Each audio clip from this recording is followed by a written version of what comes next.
Gunfire cracked through the smoke. It didn't sound like the movies. It sounded like canvas tearing. Fast, violent. Final. Sergeant Nathan Cross tasted sand, copper, and adrenaline as he hit the ground.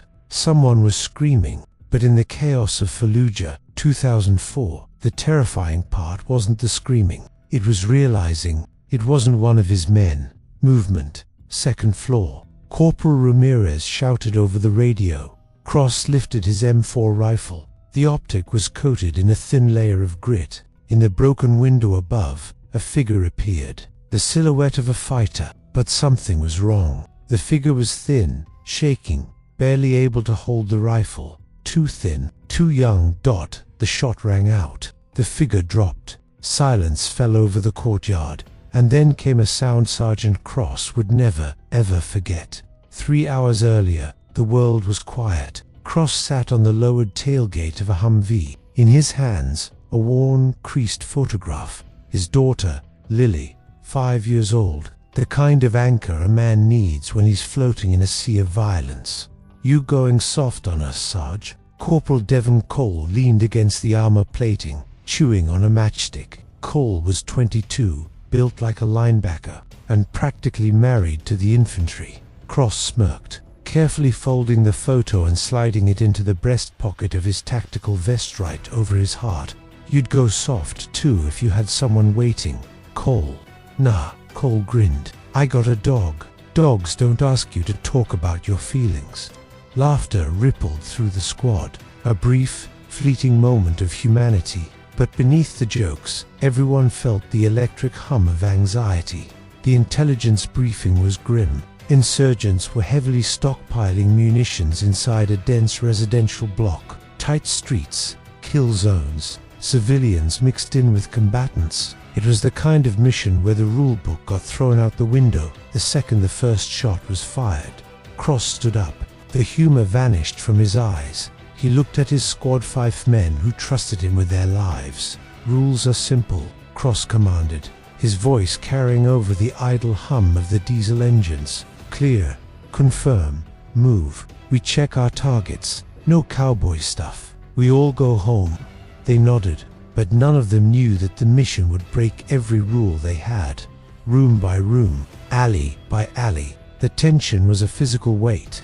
Then, the ambush. Gunfire tore through the courtyard from the rooftops. Plaster rained down like snow. One of Cross's men went down hard around, catching him in the shoulder. Alive, but bleeding.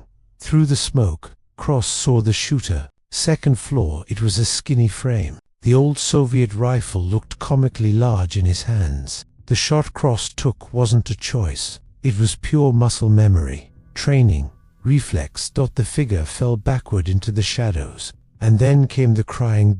When the courtyard went quiet, Cross pushed up the stairs. The air inside the room was thick with cordite and dust. And there he was. Not a hardened insurgent. Not a fanatic. A teenager, maybe 16, maybe younger. The rusted rifle lay inches from his trembling, blood-stained fingers. The boy's lips moved frantically. He was whispering in Arabic, tears cutting tracks through the dirt on his face. Ramirez, the squad's translator, knelt down. He listened for a moment, his face draining of color. "What is he saying?" Cross asked. Ramirez swallowed hard. "He says he doesn't want to die." Cross felt his stomach drop. The kid couldn't even grow a beard. "Call it in," Cole said, his weapon still raised, sweeping the room. "Enemy combatant, wounded. Let's get moving." But Cross wasn't looking at the rifle. He was looking at the boy's wrist. Tangled under the dirt and blood was a cheap, plastic beaded bracelet, multicolored, childish. It was the exact same kind of bracelet Lily made for him before he deployed. Command's voice cracked over the radio. "Extraction unavailable at your coordinates. Too hot marked the target. Continue your sweep." Over in military terms, "Leave him." Cross looked at his men. They were 6 miles deep into a hostile city. Every alleyway could hold a sniper. Every pile of trash could be an IED. Carrying a wounded man, an enemy fighter would slow them down. It would make them a target. "Sarge, this isn't our problem," Cole said. his voice tense. We leave him, or we all might die. If they delayed, they risked another ambush. If they left him, this boy would bleed out alone on a filthy floor. Cross reached into his vest, feeling the outline of the photograph against his ribs. He made his choice. Ramirez, patch him up. Cole, you're on point. We're moving. Cole stared at him in disbelief. You serious? Cross slung his rifle over his back, bent down, and hoisted the bleeding boy onto his shoulders. The kid screamed in agony, clutching at Cross's armor. 6 miles, Cross grunted under the weight. Let's go. The city felt like a graveyard. Every step was a countdown. Cross's legs burned. The boy was shockingly light, which somehow made the reality of the situation even heavier, like he hadn't eaten a full meal in weeks. Halfway back, they ducked into a blown-out storefront to avoid a passing patrol. The boy was fading, shivering violently from blood loss. Cross gave him water from his canteen. The boy drank, coughed, and weakly grabbed Ramirez's sleeve, whispering desperately. Ramirez froze. He looked up at Cross, his eyes wide. Sarge, he says his name is Sammy, and he says they told him if he didn't shoot at us, they would execute his father. Silence hit the room like a physical blow. Cole lowered his weapon, cursing softly under his breath. Cross felt something crack wide open inside his chest.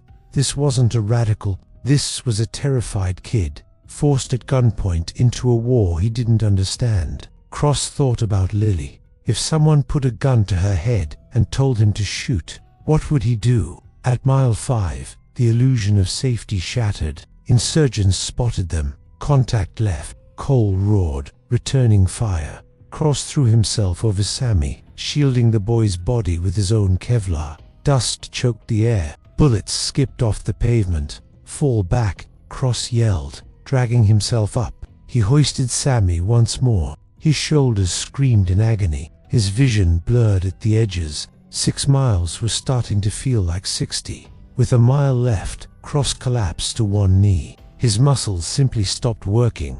Cole grabbed his rig, pulling him up. Drop him, Sarge. He's dead weight. We are almost there. Cross looked down. Sammy's eyes were rolling back. His breathing was terribly shallow, but he was alive. I don't leave kids behind, Cross gasped. He forced himself upright, step by agonizing step. When they finally breached the gates, Cross staggered forward and collapsed. Medics swarmed them, tearing Sammy from his back, rushing him toward the trauma tent. Enemy combatant, a medic yelled over the noise. Cross sat in the dirt, covered in a stranger's blood. He hesitated for a second, then said quietly, "Just treat him."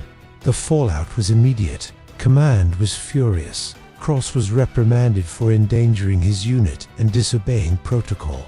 He took the screaming match in silence, because 2 days later, he got the word Sammy had survived the surgery. 3 months later, Cross was home. When Lily ran into his arms at the airport terminal, he held her tighter and longer than he ever had before. Weeks turned into months. The war faded into the background, until one Tuesday, a plain envelope arrived in the mail. No return address. Inside was a photo of a thin teenage boy standing next to an older man with deep, tired eyes. Both were smiling. Attached was a note written in broken English. "Sergeant Nathan Cross, you saved my life. My father say you are brave man. I do not want war anymore. I want to be doctor." Cross sat at his kitchen table, tears silently hitting the paper. Lily climbed into his lap, looking up at him. "Daddy, why are you crying?" Cross smiled, wiping his face. "Because sometimes, sweetheart, people surprise you. War isn't just about borders, politics, or bullets. It's about choices. It's about the microscopic moments where you decide who you are going to be."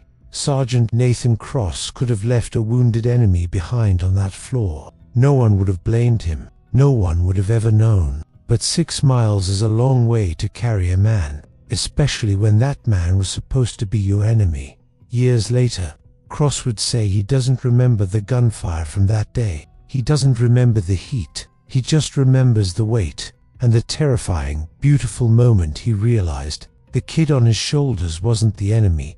The war was. Would you have carried him?